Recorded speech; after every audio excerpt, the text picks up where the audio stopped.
জুলাই গণঅভ্যুত্থানের পর রাষ্ট্র মেরামতের সংস্কার প্রস্তাব রাজনৈতিক দলগুলোর সঙ্গে দফায় দফায় আলোচনা। জাতীয় ঐক্যমত কমিশন গঠনের পর 2 দফায় বিএনপির সঙ্গে বৈঠক হয়। তারই ধারাবাহিকতায় জাতীয় সংসদের এলডি হলে কমিশনের সঙ্গে বৈঠক করতে আসেন বিএনপির 5 সদস্যের প্রতিনিধি দল। নেতৃত্ব দেন দলটির স্থায়ী কমিটির সদস্য নজরুল ইসলাম খান। আর কমিশনের সভাপতিত্ব করেন সহসভাপতি অধ্যাপক আলী রিয়াজ। সকাল 10:30টায় শুরু হওয়া বৈঠকে ইতিবাচক সহযোগিতার জন্য বিএনপির প্রতি কৃতজ্ঞতা প্রকাশ করেন জাতীয় ঐক্যমত কমিশনের সহসভাপতি আলী রিয়াজ। এ সময় তিনি বলেন, স্থায়ী গণতন্ত্র প্রতিষ্ঠায় জাতীয় সনদ তৈরি করতে চান তারা। গণতান্ত্রিক সংগ্রামের ক্ষেত্রে বাংলাদেশ জাতীয়তাবাদী দলের একটা বিশাল ভূমিকা রয়েছে। সংবিধান সংস্কার কমিশনের দায়িত্ব পালনকালেও আমরা বাংলাদেশ জাতীয়তাবাদী দলের পক্ষ থেকে যে সহযোগিতা পেয়েছি তার জন্য এই সুযোগে আমি আবার ধন্যবাদ জানাতে চাই। আমরা এই আলোচনার মধ্য দিয়ে আমাদের লক্ষ্য হচ্ছে একটি জাতীয় সনদ তৈরি করা, যাতে করে আমরা বাংলাদেশে একটি স্থায়ী গণতান্ত্রিক ব্যবস্থা প্রতিষ্ঠা করতে পারি। বারবার আমরা দেখেছি যে গণতন্ত্র কেবল হোঁচট খেয়েছে তা নয়, একটি ব্যক্তিতান্ত্রিক স্বৈরতন্ত্র প্রতিষ্ঠিত হয়েছিল এই দেশে।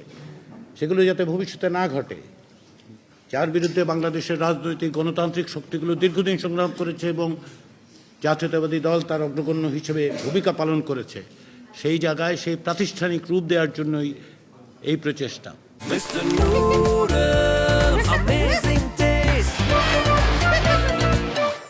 একই সময়ে বিএনপির স্থায়ী কমিটির সদস্য নজরুল ইসলাম খান বলেন, সংস্কারের বিপক্ষে নয় বিএনপি, তবে তা হতে হবে জনগণের সম্মতিতে। সংস্কার প্রক্রিয়া বিলম্বিত হলে পরিবর্তনের আকাঙ্ক্ষা স্তিমিত হতে পারে বলেও শঙ্কা তার। বিএনপি সংস্কারের বিপক্ষে না, বিএনপি সংস্কারেরই দল। খুব বেশি ভালো করার জন্য যেন আমরা এত সময় না নেই, যাতে মানুষের পরিবর্তনের যে আকাঙ্ক্ষা সেটা স্থিমিত হয়ে যায়।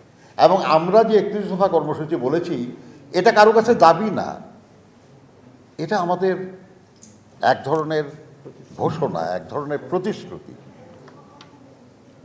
কাজেই যদি ঐক্যমত্য কমিশনের কোনো সনদ নাও হয়, বিএনপির জন্য সনদ তো আছে, একটা সংস্কারের সনদ। কাজে আমরা এর পক্ষে যে সব কিছুর মূলে জনগণের সম্মতিতে যেন সব হয়। পরে দলটির স্থায়ী কমিটির আরেক সদস্য সালাউদ্দিন আহমেদ গণমাধ্যমে জানান, আলোচনা এখানেই শেষ নয়। স্প্রেডশিটের সঙ্গে সংস্কার কমিশনের মূল প্রস্তাবনায় বিস্তর ফারাক রয়েছে দাবি করে তিনি অভিযোগ করেন, ঐক্যমত্য কমিশনের পক্ষ থেকে স্প্রেডশিট পাঠিয়ে বিভ্রান্ত করা হয়েছে। বিস্তারিত আলোচনা হচ্ছে, আমাদের দফাওয়ারি আলোচনা চলছে। আমরা সংবিধানের প্রস্তাবনা থেকে শুরু করে প্রজাতন্ত্র এবং রাষ্ট্রের মূলনীতি, তারপরে ফান্ডামেন্টাল রাইটস থেকে শুরু করে বাকিগুলো আমরা দফায় দফায় আলোচনা করব। সংবিধান সংশোধনের বিষয়ে যে সমস্ত মৌলিক প্রস্তাবাবলী ওনারা দিয়েছেন, সেই বিষয়ে আমরা আলাপ আলোচনার মাধ্যমে চেষ্টা করব একটা জায়গায় আসার জন্য।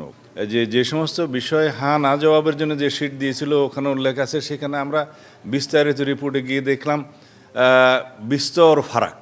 স্প্রেডশিটগুলো দিয়ে ওনারা আসলে এটা বিভ্রান্ত করেছেন আমাদের সবাইকে, বলতে গেলে মিসলিড হয়েছে। এটা দেওয়া উচিত হয়নি।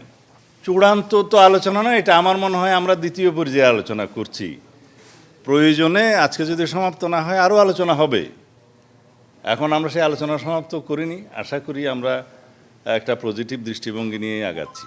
জুনে শেষ হচ্ছে জাতীয় ঐক্যমত কমিশনের মেয়াদ। নির্দিষ্ট সময়ের মধ্যে রাজনৈতিক দলগুলোর ঐক্যমত্যের ভিত্তিতে জুলাই সনদ তৈরি করতে চায় এই কমিশন। দীর্ঘদিন ধরে বাংলাদেশে আহমেদ সালেহীন, সময় সংবাদ, ঢাকা।